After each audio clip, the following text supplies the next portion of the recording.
বন্ধুরা, আজকে কথা বলবো সোনালী মুরগি নিয়ে। সোনালী মুরগি বাংলাদেশের গ্রামগঞ্জের মানুষের কাছে খুবই পরিচিত ও লাভজনক একটি দেশি জাতের মুরগি।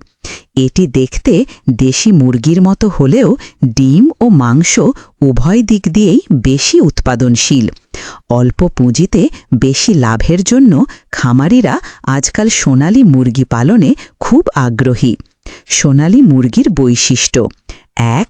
আকার ও রং।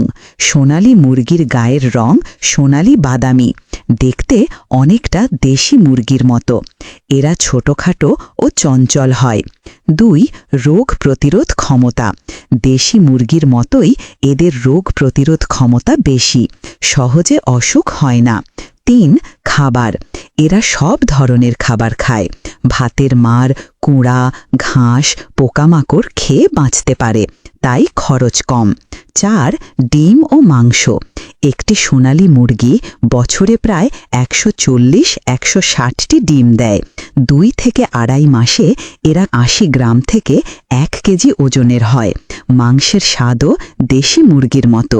পালনের উপকারিতা: ১. অল্প খরচে বেশি লাভ। অল্প জায়গায় ও অল্প টাকায় পালন করা যায়। বেকার যুবক ও নারীরা এটা করে স্বাবলম্বী হচ্ছে। ২.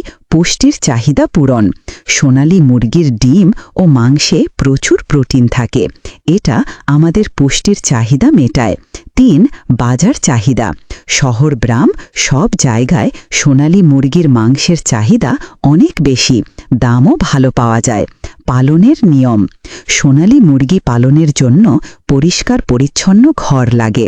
ঠান্ডা ও গরম থেকে বাঁচাতে হবে। সময়মতো ভ্যাকসিন দিতে হবে।